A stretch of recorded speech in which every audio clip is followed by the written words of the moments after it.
Olá, boa noite. Sejam bem-vindos a mais essa live de conteúdo aqui no perfil Sucesso aos Psicólogos, trazendo para você mais uma análise dentre as psicopatologias. Então, hoje vamos fazer a análise do transtorno dissociativo de identidade e também da esquizofrenia. Esse tema que escolhi agora é bem atual no sentido de que houve uma reportagem do Fantástico domingo passado que trouxe esse tema e gerou uma certa polêmica. Portanto, eu vou aqui falar primeiro sobre como a análise do comportamento explica esses processos dissociativos. Então, vou precisar falar primeiro sobre a esquizofrenia, para então partir daí eu explicar sobre o TDI para que vocês compreendam como é que funciona esses transtornos, certo? O TDI é como se fosse uma subvariação da esquizofrenia. E ao final vamos fazer uma reflexão à luz do que eu expliquei, vamos refletir e ponderar sobre o que foi posto na reportagem do que foi ao Fantástico, ok? Então, vamos lá. Como é que a análise do comportamento explica os processos dissociativos de personalidade, né? Os tipos de esquizofrenia, como é a visão analítico-comportamental dos fenômenos psicóticos, que não são únicos, né, dentro de um quadro, de um espectro esquizofrênico. Né? Mas quem tem a esquizofrenia tem como característica as ocorrências de fenômenos psicóticos, né? Ou seja, alucinações e delírios. Então, a especialidade da esquizofrenia é a personalidade dissociativa, que são fenômenos deliroides e alucinatórios. Então, a esquizofrenia é um transtorno que atualmente, né, hoje com as evidências mais recentes que se é verificado à luz da neurociência, né, há um consenso que existe uma desorganização neurológica. As sensações que sentimos internamente são sempre comparadas com os estímulos que nos chegam. Então, podemos imaginar cenas baseadas no que já vivenciamos, ou seja, nós podemos relembrar aqui, vivenciar, imaginar, baseado em coisas que já vivemos antes. Né? Também podemos usar a nossa criatividade para criar algo novo, como, por exemplo, seres mitológicos. Antigamente o pessoal imaginava um minotauro, que era a fusão de um homem com um touro, pronto, criou um minotauro. Um centauro, fusão de um cavalo com um homem, criou um centauro. Pode também usar da criatividade para criar coisas novas, como as tecnologias que nós temos, coisas, as invenções. Né? Então, se eu durmo ansioso com alguma coisa, estou preocupado com algo, posso também ter sonhos relacionados a isso. Tenho sonhos aqui relacionados com as minhas preocupações, com o que eu vivi no dia, mas está lá no mundo dos sonhos. E no sonho, nós não fazemos comparações com a realidade. Sabemos muito bem que é um sonho e que não é um sonho. A alucinação é um fenômeno que é análogo ao sonho, só que acontece acordado. Estou acordado, sonhando acordado, portanto tendo uma alucinação. Bem, o esquizofrênico, então, ele alucina, assim, de olhos abertos, né? E os centros cerebrais de comparação não conseguem fazer a separação do que é imaginário e do que é real. Então fica misturado, né? E nisso ele fica tendo as crises sensoriais. O análogo do ataque do pânico, né, na esquizofrenia, é o surto psicótico. Então, o surto psicótico é uma crise sensorial em que o indivíduo não consegue distinguir o que são as sensações externas e as sensações advindas das suas emoções. Por exemplo, uma pessoa está com saudade de um parente, né? Um parente que nunca mais viu, um parente que mora longe, tal. Diante de uma situação aqui que se estressa, que está carente emotivamente, ele pode alucinar, ter uma crise sensorial, um surto psicótico, e alucinar que está vendo esse parente aqui. E agora? Está vendo ele aqui. E como ele não está com centros cerebrais capazes de fazer uma separação entre o que eu estou imaginando e o que é a realidade, ele fica achando que de fato o parente dele está aqui, agora, ali, certo? Então ele não consegue fazer essa distinção da realidade. Esse é o surto psicótico. O esquizofrênico ele pode levar uma vida em homeostase, né, com uma rotina virtuosa, lazer, qualidade de vida boa, né, felicidade, tensões que consiga suportar, estar acompanhado, diminuir os momentos de solidão. Então, nisso ele pode ter uma vida assim e diminuir os surtos. Evidentemente que precisará de medicamentos. Como não é minha área, não entrarei nesse mérito, mas diante de uma situação assim, os medicamentos psiquiátricos são necessários também para ter a homeostase cerebral. Há necessidade de ter um histórico de negligência para atitudes saudáveis da vida, né? Ter autoestima subdesenvolvida, déficits em habilidades sociais. E nós criamos aí também, nós temos uma cultura de um medo, mitos sobre os esquizofrênicos, né? Que acham que todos eles vão ter alucinações violentas, agressivas, vão agredir alguém e tal. E não é assim, né? Alguns fazem, mas não todos fazem isso, né? E por causa disso, muitas pessoas acabam sendo expulsos de casa ou saem por aí pelo mundo, né? E viram moradores de rua sem ter para onde ir, sem nem saber para onde voltar. E se a pessoa não aceita também um tratamento, né, que pode ocorrer também, que não aceita um tratamento, não se engaja, a família pode, então, a família em si pode fazer a terapia e aprender como é que se lida com as crises, né? Identificar os estressores, os gatilhos emocionais, tentar ministrar os medicamentos corretos, né? Fazendo com que, no mínimo, ele aceite a medicação, mesmo sem querer, mas que aceite a medicação. A mesoterapia em conjunta também pode motivar para que não faça terapia sozinho, mas uma terapia familiar, para que juntos possam aprender a conviver com aquilo. Oferecer uma esperança também, que pessoas que têm esquizofrenia dizem que não tem jeito, eu sou esquizofrênico, acabou, não tenho mais o que viver, o que fazer, você é assim, uma pessoa disfuncional. Então não é assim, dá para ter uma funcionalidade, né? Mas é preciso estar em tratamento contínuo, né? Identificar, mapear os estressores. E aí vem a questão da personalidade múltipla, né? Hoje não é mais usado personalidade múltipla, tá? Esse termo foi abandonado, até porque a personalidade é uma só. Nós temos nossa personalidade, né, que é o nosso conjunto, e temos as identidades, que é como se fosse um crachazinho que a gente pendura aqui. Olha, eu estou me identificando, meu papel em cada situação da minha vida, essa é a minha identidade, né? Então nossa identidade varia com os ambientes em que nós estamos ou nossas emoções também. Por exemplo, o meu papel enquanto eu estou no consultório, minha identidade então a minha postura, a minha forma de falar, a minha forma de raciocinar ali clinicamente é uma coisa. É diferente quando eu estou entre amigos, em que eu acabo sendo mais extrovertido, falando coisas banais, né, sem muito critério, sem muito rigor, mas ali uma coisa é eu me identificar enquanto um papel de pai, outra vez é a minha identidade enquanto filho. Então são papéis que a gente usa no nosso repertório da personalidade, né? Utilizamos tudo isso e filtramos, direcionamos para aquele momento que eu estou me identificando como. Naquele momento eu sou o filho, naquele momento eu sou o pai, naquele momento eu sou o amigo, naquele momento eu sou o chefe da minha equipe, naquele momento eu sou um psicólogo dando palestra, como aqui agora eu estou numa identidade, usando todo o meu repertório da minha personalidade para entregar a vocês um jeito de me expressar. Varia também com as emoções. Eu estar alegre é diferente de eu estar com raiva ou estar triste. Eu me expresso de uma maneira diferente. Então, eu sei ser uma pessoa que tem autocontrole, eu sei ser uma pessoa que segue a rigor uma dieta, e outras vezes eu não sigo.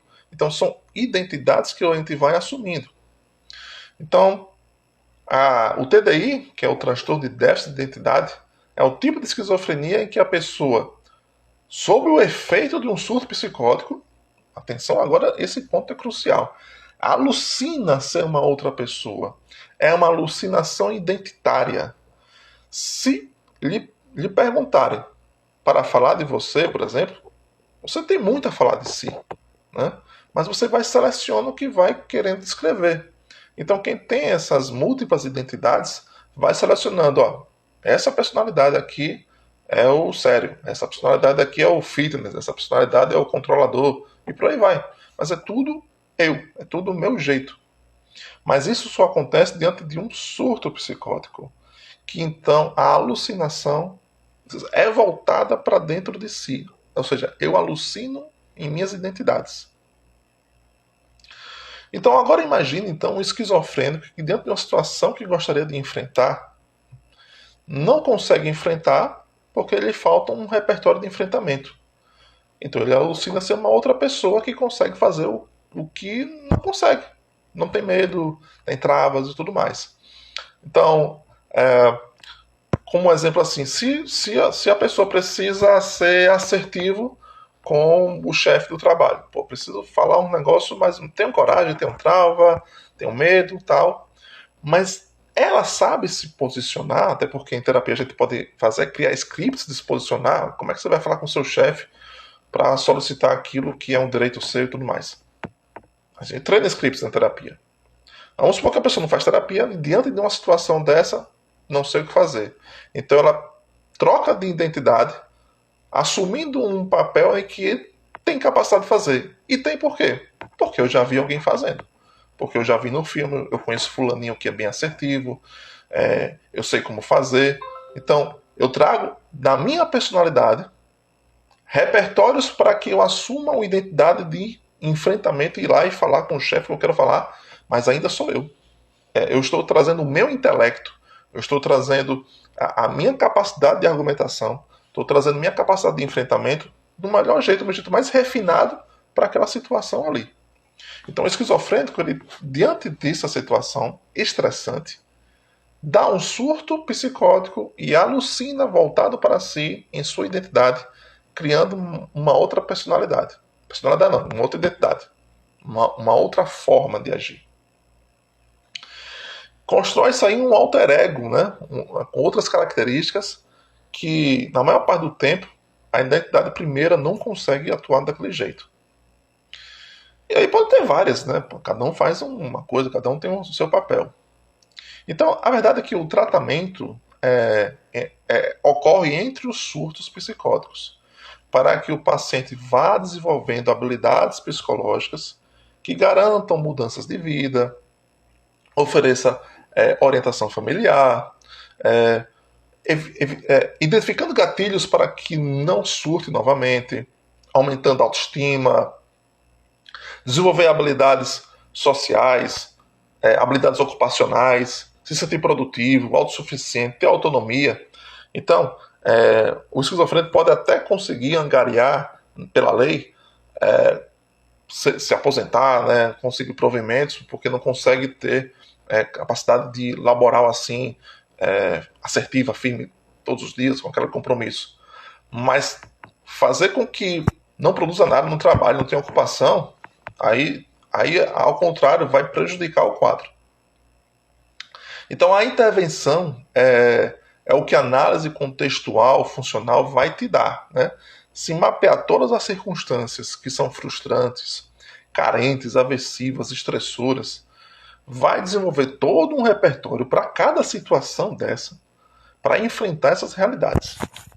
Então, assim que se. É a mesma coisa com alguém que é bipolar. Né? A família também vai percebendo, o próprio indivíduo e a família vai percebendo que começou algumas alterações ali do humor. Né? Alterações essas que já se percebe, pelo histórico, que precedem uma crise, né? Que vai escalando para um estado de euforia. Então, ao perceber isso, já identifica, diminui os estressores, pode entrar com outros tipos de medicação para que garanta, que traga quase uma garantia que não entre em um surto. Para tratar também o esquizofrênico, o TDI, o trabalho de mindfulness, né, atenção plena, focar no aqui e agora, né? E a regulação emocional, fora do surto, tudo isso fora do surto, tá?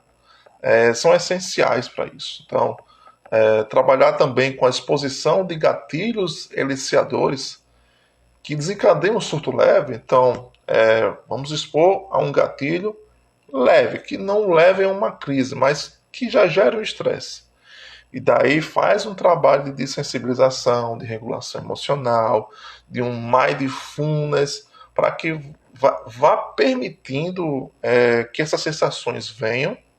Só que perceba-se, ó, eu estou com um pensamento sobre isso, estou tendo sensações sobre isso aqui, mas esses pensamentos não me dominam, essas sensações não se tornam o evento presente, deixarei passar, não ficarei apegado a eles. Então, trabalhando isso, se tornando mais feliz, né, integralmente na vida, né, terá menos crises psicóticas. Não há uma cura para as vulnerabilidades neurológicas, né? Embora tenha medicamentos, não há uma cura. Mas nós, enquanto psicólogos, trabalhamos na formação de repertório para que tenham uma homeostase, uma gratificação, né? Manter essa homeostase, né? O medicamento ajuda na homeostase para que o trabalho terapêutico consiga surtir efeito, consiga a gente trabalhar para que possa viver plenamente.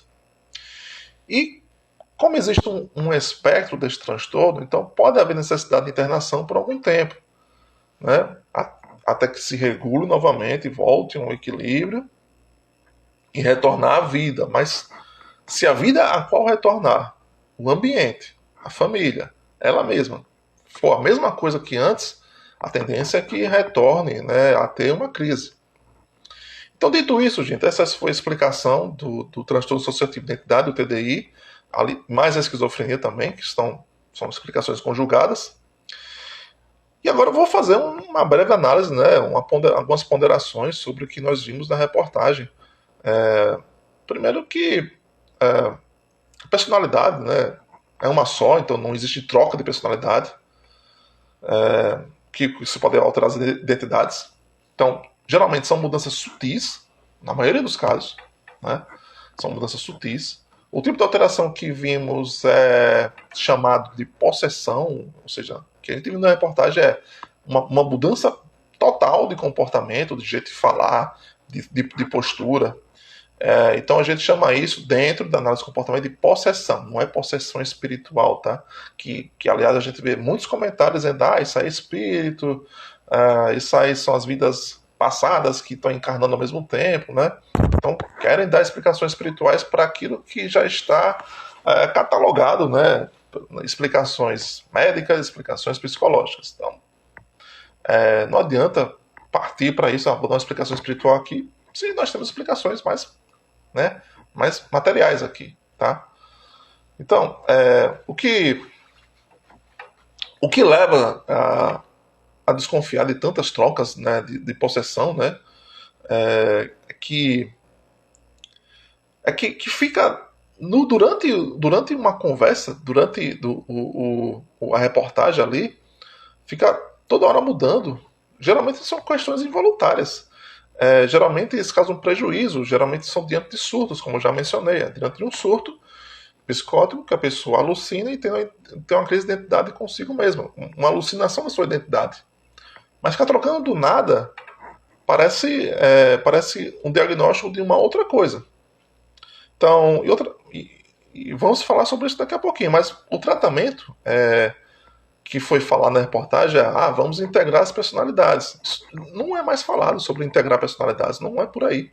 O tratamento de integrar personalidades não há embasamento científico. Isso não se usa há anos. Como se todas as personalidades existissem ali ao mesmo tempo, como se todas elas tivessem até o direito de existir, como se fossem de fato almas diferentes. Agora vamos fundir tudo em uma só, né? Como se tivesse que matar as outras personalidades. E não, né? As identidades, elas pertencem a um único ser, a uma única pessoa, que ela vai alucinando e trocando, achando que existem vários eus, quando todas são uma só, mas elas se mostram de maneiras diferentes. Então, o tratamento mesmo não é integração de personalidade, é manter o paciente conectado ao estado presente. Então, mindfulness, regulação emocional. Porque se fico todo exasperado aqui, a regulação emocional ajuda a controlar, sair desse surto e controlar as emoções para estar aqui no aqui e agora, enfrentando a situação estressora, enfrentando a crise que está me desafiando aqui. Enfrentarei a crise com o equilíbrio emocional, sem recorrer a esses alter egos. Trabalhar também com pensamentos disfuncionais do tipo, eu não consigo, né? Que favorece o quadro, ou seja, eu não consigo sair disso, eu tenho isso mesmo, não consigo ser funcional, né? Me pergunta até se quem gravou na reportagem, né, são influências de TikTok, né? Que ficam mostrando suas várias personalidades, né? Me pergunto se isso não é um ganho secundário, né? Ou seja, usar transtorno para ter seguidores, ter uma visibilidade e achar que, bom, é isso, como é que sai disso aqui? Teve um aqui que disse que quer cura, né? Bem, seja como for, a principal hipótese, ao meu ver, né, não seria o TDI, seria um transtorno factício, né, associado ao borderline, talvez. Então, saltar de personalidade para uma outra, né, pode estar mais para algo que está criando, até deliberadamente. Então, o transtorno factício é isso, né, essa criação. Não é dizer que, então está mentindo e acabou. Não, gente. Existe um sofrimento aí. Existe um transtorno aí. Só que pode não ser o transtorno TDI, até porque apareceu lá na reportagem um laudo do psicólogo sintomas de dissociação. Sintoma de dissociação é diferente de transtorno de dissociação. Apresenta sintomas, mas não quer dizer que o diagnóstico está fechado. E é bom fechar um diagnóstico certinho, que é difícil, tá? Porque é preciso tempo para avaliar, fazer as intervenções, verificar as evoluções. Às vezes o diagnóstico pode ir modificando com o tempo, normal isso acontecer. Tá? Para fechar o diagnóstico bipolar mesmo, às vezes leva uma década para fechar o diagnóstico. Então, se fechar um diagnóstico certinho, dá para fazer intervenções mais adequadas. Do tipo, eu quero integrar a personalidade. Não é integrar. É fazer regulação emocional, é fazer o trabalho do aqui e agora. Né?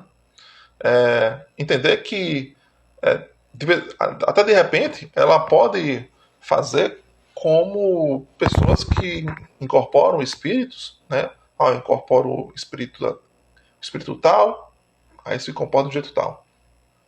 Incorpora a entidade tal, que se comporta do jeito tal. Mesmo entre os médiuns que fazem as incorporações, né?